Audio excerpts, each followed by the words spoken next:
اعوذ باللہ من الشیطان الرجیم بسم اللہ الرحمن الرحیم۔ چلیے حدیث شروع کرتے ہیں۔ حضرت حلیمہ سعدیہ رضی اللہ عنہا کے گھر میں برکتیں۔ عرب میں سخت قحط پڑا ہوا تھا۔ قبیلہ بنو سعد کی عورتیں بچوں کی پرورش کے لیے مکہ مکرمہ آئی ہوئی تھیں۔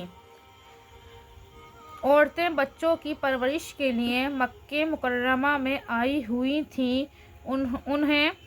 انہی میں سے حلیمہ سعدیہ بھی اپنے شوہر حارث بن عبداللہ اعزہ کے ساتھ دبلی پتلی سواری پر آتی تھیں۔ تقریباً ساری عورتیں مکے کے مالدار گھرانوں کے بچے لے چلی تھیں۔ صرف حضرت حلیمہ ہی کو کوئی بچہ نہیں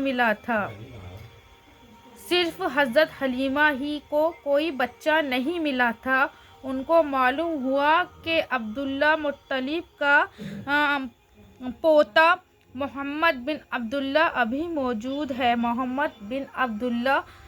موجود ہے مگر یتیم ہے، اور ساری عورتوں نے ان کی یتیمی کو دیکھ کر چھوڑ دیا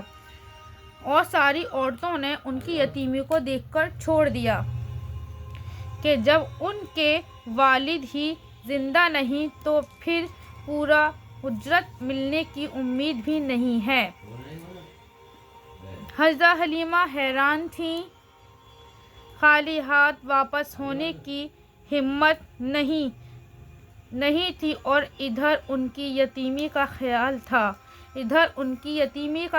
تھا۔ بالآخر انہوں نے شوہر سے مشورہ کرنے کے بعد آپ صلی اللہ علیہ وسلم کو پرورش کے لیے قبول کر لیا۔ اسی وقت سے اس کی آنکھیں آپ صلی اللہ علیہ وسلم کی وجہ سے بے پناہ برکتوں کا مشاہدہ کرنے لگیں۔ وہ کمزور سواری جو آتے وقت بار بار قافلے سے پیچھے رہ جاتی تھی، اب سب سے آگے اتنی تیز رفتار سے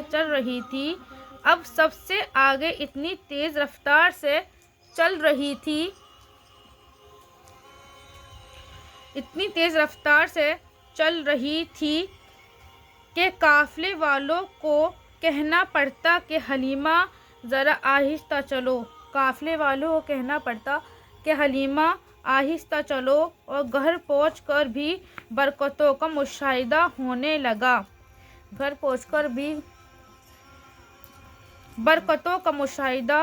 لگا کہ بکری کا تھن فاقے کی وجہ سے خشک ہو گیا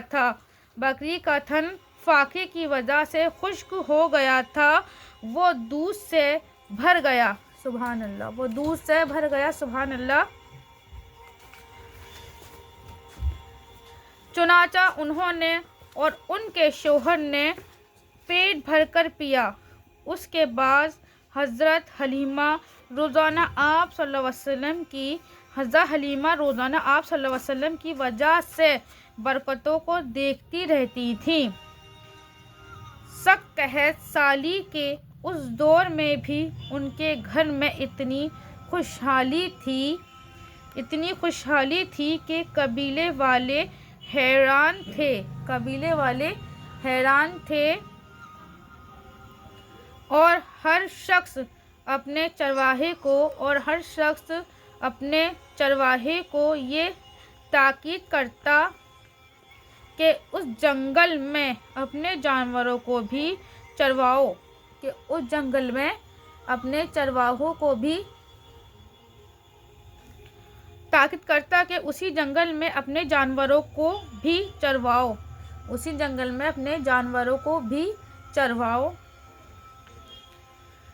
حلیمہ کی بکریاں چرتی ہیں۔ آپ کو میری ویڈیو پسند آئی ہو تو لائک کریے گا، شیئر کریے گا۔ آپ لوگ شیئر نہیں کرتے ہیں، شیئر کریے گا، لائک کریے گا، سبسکرائب کریے گا۔ السلام علیکم۔